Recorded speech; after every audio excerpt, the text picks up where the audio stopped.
शिवरात्रि होफेरनो मोनाखै खुलुमबाय आंनि जबान लुसन थामखौ फिन खेबसे बरबावबाय सोरबा माजे जफागवाना मना जेनेबा दामुगै इनिफ्राय फिसालाखौ जोङो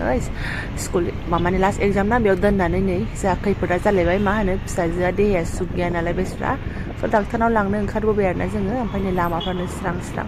8:30 आरो माथो लामा फिर जानो नङा होमबा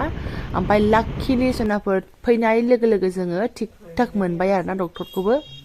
जै हाबदों मोनखादोंबो ओमफ्राय नायबाय बिदिनो मुलि हरबाय गरम बोथोरनि जाफ्लेबाय थानाय बेमार आरोना सोनाफोर बय गथ'फोरनाव ओरैबादि मेंखाबाय न'आवनो होसो होसो थांलाय होसो होसो फैलाय ओमफ्राय नै जेने थेने रेडि जाबावबाय आरोना सोनाफोर मन्दिराव थांनो होननानै नै फाग्ला बाबा मन्दिराव थांनोसै माने शिवरात्रिनि फुजा हैनानै फैसै न'आवबो साथि बाथि लागायबाय आरोना ओरैबायदि उन्दैयाबो खेलें खेसें लोमजानाय ना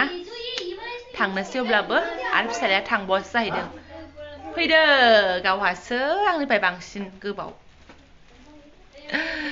थांगोनसै सोनाफोर ओमफ्राय मा देखायलांनो हायो शेयार खालामलांसै आं नोंथांमोना नायलांबाय थाबानो जाबाय फारि फारि बाबा गोजानाव थांनाङा ओमफ्राय फरिखा जोबनानै साइकेलसो उरायबावबाय नै सानै मानसिया मन्दिरावनो थांफालासो होनबावबाय आरोना सिदा सिदि फैनानै फुजा होखांनानैसो माने स्टार्ट खालामबाय आरोना इयो टप्लाया बिराद दिगदार नै न'निफ्रायनो बाबोनाय दासिमबो बानाय ओमफ्राय लोगोफोरा ओमफ्राय मानो थाखोमानाय फैला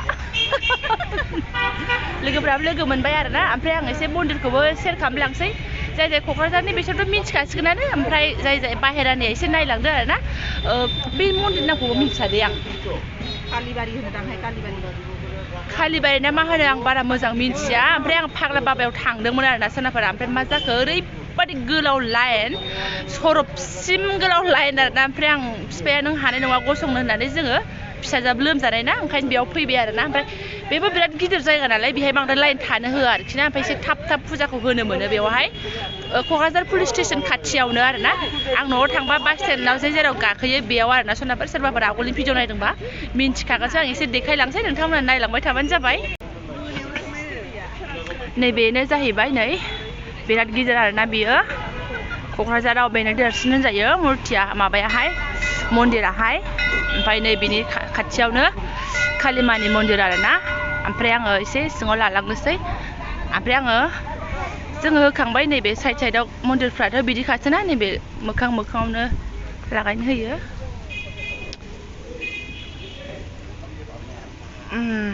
जों थानायनि एसे गोजान जायो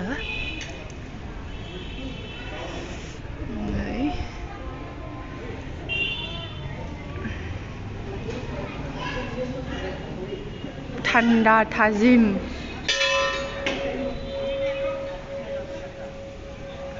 नैबेयावनो आरोना आंबो होखांबाय निन्दि महाराजनावबो एसे लुखांबाय गाइखेर आरो लुखांजोब्बाय आरोना ओमफ्राय ओरैहाय दंजोबो नै गणेश बाबामोन ओमफ्राय नै ओरै खालि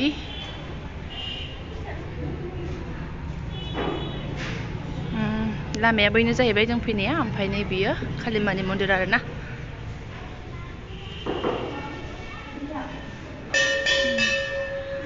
बेयावबो बिबार सारनानै खुलुमखांबाय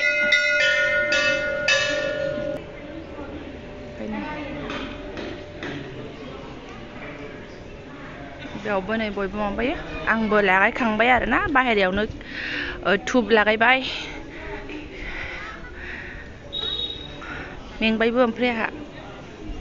बे हाबजेननायावनो नै कालिमानि मन्दिर ओइ गुफुर गाननाया ओमफ्राय बिथाङा आरोना थाबायगासिनो गेगाय गेगायनो खेचरि जाखांनानै बेयाव जायगाया गुवारखाय एसे थाब थाब मोनो आरोना ओमफ्राय आंबो हनै बैहाय खेचरि जाबाय आरोना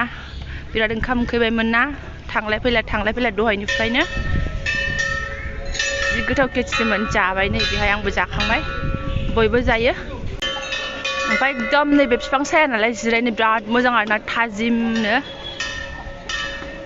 थांनोसै जोंबो ओइयोथ' पुलिस स्टेसन जाहैबायबो ओइयो बेनि खाथियावनो बे मन्दिर आरोना फैलायलायगासिनो मैया मोनानिफ्रायनो होनाय नै बेबायदि आरोना मन्दिराहाय आं आगोलाव बबेबा भिडिअ देखायखांबाय नोंथांमोननो ओमफ्राय आङो दिनै लाबावबाय फुजा होनो फैबाय जखन जय महाशिवरात्रि ओइ नोंथां थांसै ओमफ्राय जोंहा फिसा गोनांनि मा जानो सरबनिफ्राय बेबायदि नुहुरो आरोना नै बेदिनो ओइ जाबाय सरब ओंखारनानै फैदो थांफिनसै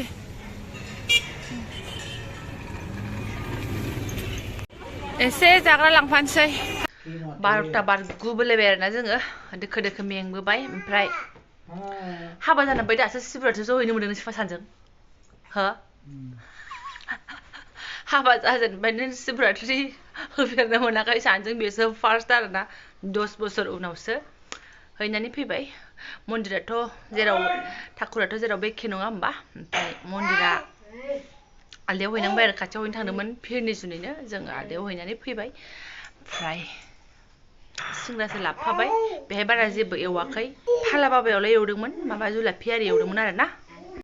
8थायावनो थांनो नागिरबाय बिदा हस्पिटालाव दोनहैनानै बबाव थांनो मोनो नै लगे लगे हस्पिटाल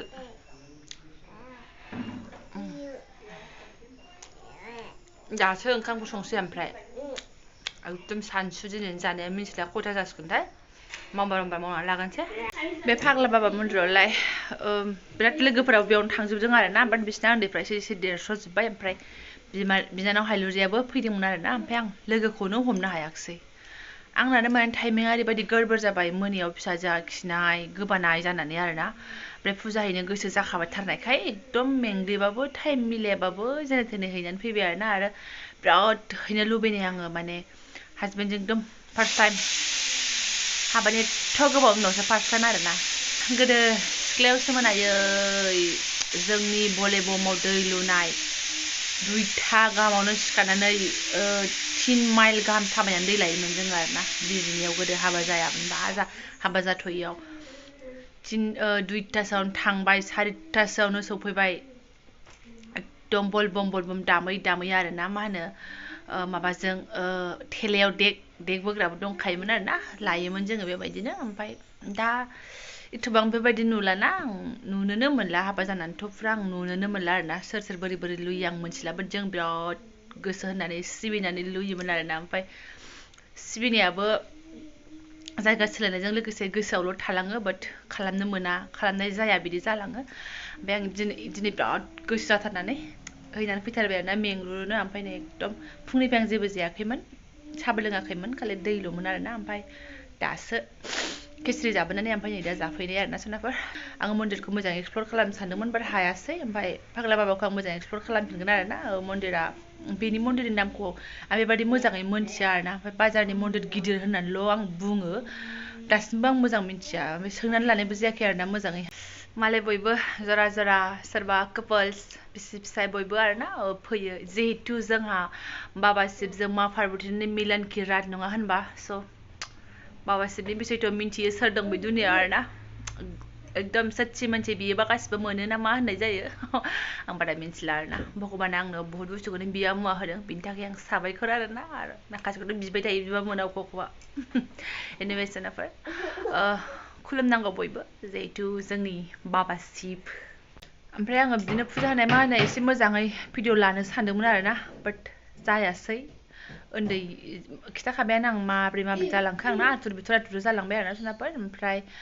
जास्ट आं बेखौनो शेयार खालामबाय आंबो फुजा हैनानै माने दिनैनि फुंनिफ्राय सानसु आंना बोरै थांखो टाइमा बेनिसै आं ब्लगखौ नोंथांमोनजों शेयार खालामबाय आरोना स' गाज्रि मोननो नांला मा सा साज्रां फाल्थु देखायखो होननानै मोजां देखायनो सानदोंमोन बाट हास्लाबासै निमाहा होदो गाज्रि मोनबा आरोना ओमफ्राय सोरबाफोर गोदान चेनेलखौ साबस्क्राइब खालामनानै गालांबानो जाबाय बेल आइकनखौ दाबायना होलांबानो जाबाय आरोना ओमफ्राय लाइक कमेन्ट शेयार खालामना होलांबानो जाबाय सोनाफोर थेंक इउ स' माच नेक्स्ट भिडिअफ्रा इन्टारेस्टिं खालामनो आङो सेस्था खालामसिगोन आरोना स' थेंक इउ